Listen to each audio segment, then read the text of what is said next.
Hello students. आज हम लोग एक नया टॉपिक स्टार्ट करने जा रहे हैं, इंटीजर प्रोग्रामिंग प्रॉब्लम। और इंटीजर प्रोग्रामिंग प्रॉब्लम क्या होता है, इसको बनाने के लिए हमें किस किस चीज़ का ज़रूरत पड़ता है, इसका एल्गोरिदम क्या है, आज हम वो डिस्कस करेंगे। इसमें हम लोग algorithm of integer programming problem, जिसमें हम लोग कोई भी इंटीजर प्रोग्रामिंग प्रॉब्लम को दो मेथड से सॉल्व कर सकते हैं।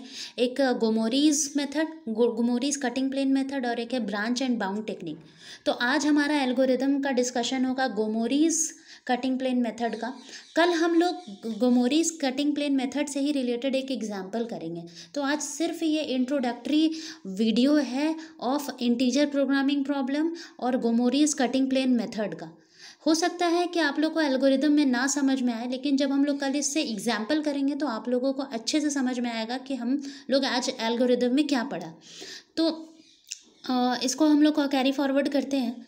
सबसे पहले integer programming problem abbreviated as LPP is abbreviated as IPP is a special class of linear programming problem. ठीक है, ये भी एक तरह का लीनियर प्रोग्रामिंग प्रॉब्लम है, लेकिन ये इंटीजर प्रोग्रामिंग है। तो इंटीजर का मतलब होता है कि फ्रैक्शनल नंबर नहीं चलेगा। जैसे कि अगर मान लो 1.5 है तो हमको 0.5 नहीं चलेगा, हमें 1 से लेना देना, उसको हम लोग इंटीजर कहते हैं। 1 2 3 4 ये जो कंप्लीट नंबर्स होते हैं वो इंटीजर्स कहलाते हैं। Where all or some of the variables is the optimal solution are restricted to assume non-negative integer value। जहाँ पे हमारा जो आंसर आना चाहिए इंटीजर प्रोग्रामिंग प्रॉब्लम में फ्रैक्शन में नहीं आना चाहिए, वो इंटीजर में आना चाहिए और नॉन नेगेटिव होना चाहिए। तो हम लोगों का टू टाइप्स का इंटीजर प्रोग्रामिंग प्रॉब्लम होता है। एक पहला टाइप होता है ऑल इंटीजर प्रोग्रामिंग प्रॉब्लम, जिसको ऑल आईपीपी कहते हैं, और दूसरा इंटीजर प्रोग्रामिंग प्रॉब्लम होता है मिक्स्ड इंटीजर प्रोग्रामिंग प्रॉब्लम, इसको हम लोग मिक्स्ड आईपीपी कहते हैं। तो ये दो टाइप्स होता है। अब इसको है ना यहाँ पर डिफाइन किया गया है कि कोई भी IPP is termed as all IPP if all the variable in the optimal solution are restricted to assume non negative integer values. मतलब सिर्फ वहाँ पे रिस्ट्रिक्शन लगा हुआ है कि आपका जो आंसर होना चाहिए वो नॉन नेगेटिव इंटीजर ही वैल्यू होना चाहिए। मिक्स्ड इंटीजर प्रोग्रामिंग प्रॉब्लम क्या होता है कि an IPP is termed as mixed integer programming problem if and only some variable in the optimal solution are restricted to assume non-negative integer value while the remaining variable are free to take any। मतलब उसमें ऐसा कुछ restriction लगा हुआ है कि देखो ये दो ही बस, मान लो x1 x2 वेरिएबल जो है वो तुम्हारा इंटीजर आना चाहिए, रेस्ट ऑफ द अगर फ्रैक्शनल भी आता है तो चलेगा। तो ऐसा अगर हो तो है ना, ये हम लोग का दो टाइप का होता है। तो हम लोग बनाते वक्त तो देखेंगे कि हमारा किस तरह का क्वेश्चंस मिलता है। नेक्स्ट है कि इम्पोर्टेंस ऑफ आईपीपी, क्यों हम लोग को इंटीजर प्रोग्रामिंग प्रॉब्लम का काम पड़ गया। तो देखो, कोई भी बिजनेस में, इंडस्ट्री में हमें डिस्क्रीट नेचर ऑफ वेरिएबल चाहिए होता है। मान लो कि अगर मेरा क्वेश्चन ये है कि हम कितना मतलब प्रोडक्ट मैन्युफैक्चर करेंगे कि मेरे को मैक्सिमम प्रॉफिट हो। तो उसमें अगर हम मान लो हम ट्रक का मैन्युफैक्चर कर रहे हैं, और अगर ट्रक हम है ना क्या कभी फ्रैक्शनल में मैन्युफैक्चर कर सकते हैं कि हम 2.5 ट्रक्स अगर मैन्युफैक्चर करेंगे तो हमें मैक्सिमम प्रॉफिट होगा। तो वो कभी भी आपका फ्रैक्शनल नहीं हो सकता है, वो हमेशा इंटीजर हो सकता है। कि अगर हम लोग को ट्रक अगर प्रोडक्ट का प्रोड्यूस करना भी है, मैन्युफैक्चर करना भी है, तो हम 2 कर सकते, 3 कर सकते, 4 कर सकते, लेकिन हम लोग उसको फ्रैक्शनल पार्ट में नहीं कर सकते। तो इसीलिए इसी प्रॉब्लम को सॉल्व करने के लिए, उसी प्रॉब्लम को इरेडिकेट करने के लिए हम लोगों को आईपीपी का ज़रूरत पड़ा। क्योंकि लीनियर प्रोग्रामिंग प्रॉब्लम हमें कोई भी मतलब सॉल्यूशन देता है, लेकिन वो इंटीजर में ही हो ऐसा कोई ज़रूरी नहीं है, वो फ्रैक्शनल में भी होता है। मान लो कि x1 का वैल्यू आपका 2.5 भी आ सकता है, x2 का वैल्यू आपका 7.5 भी आ सकता है। तो हमें 0.5 में तो नहीं चाहिए। कोई भी सामान अगर हम लोग कोई भी प्रोडक्ट को अगर हम लोग मैन्युफैक्चर कर रहे हैं तो वो हमेशा इंटीजर में ही होता है। अगर ट्रक्स मैन्युफैक्चरिंग हो रहा है तो वो 10 ट्रक्स 20 ट्रक्स ऐसा इंटीजर वैल्यू होना चाहिए।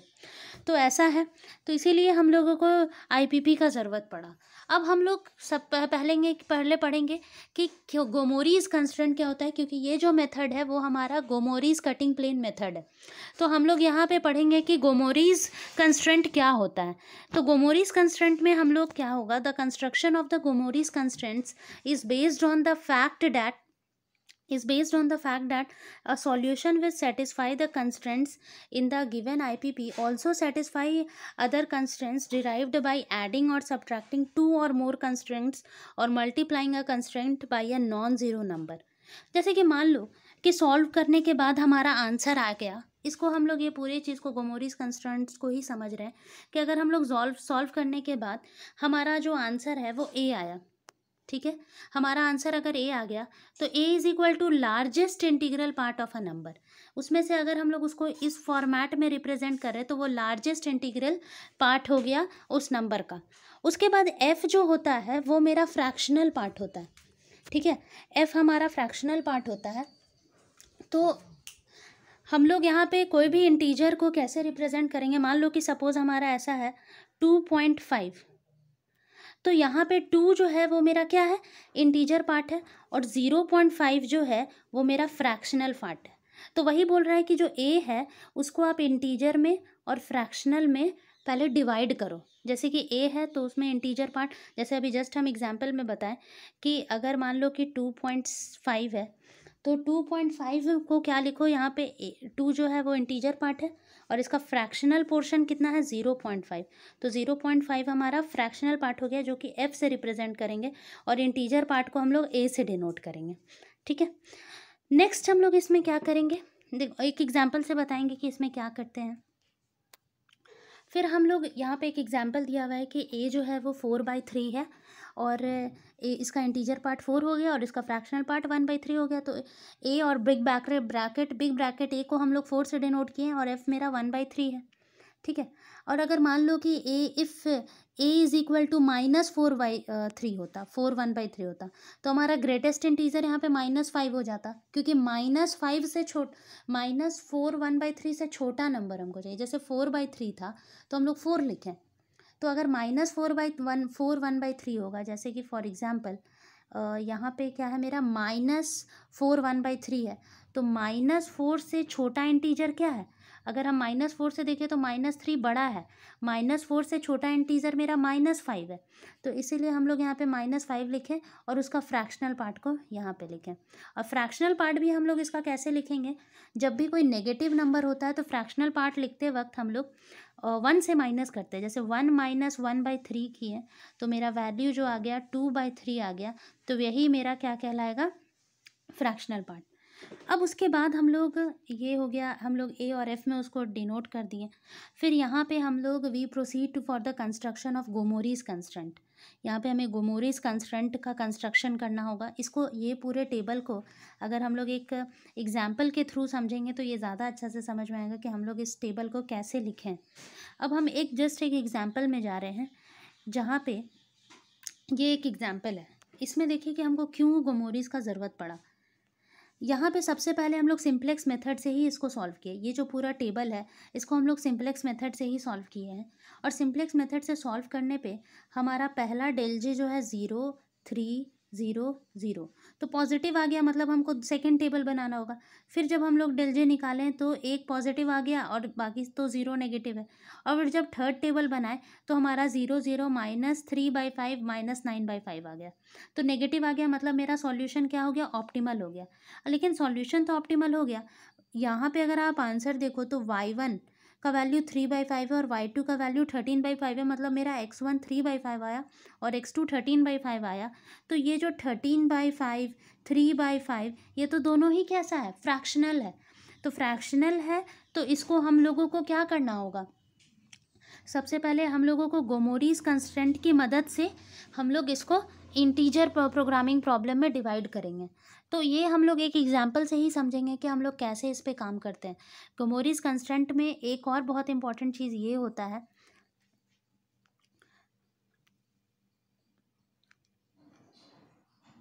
सारे पार्ट्स को हम लोगों को सबसे पहले डिवाइड करके लिख लेना है। लिखने के बाद सबसे इम्पॉर्टेंट एक गोमोरिस कंस्ट्रेंट में हमारा होता है कि हम लोग गोमोरिस कंस्ट्रेंट को लाते कैसे हैं।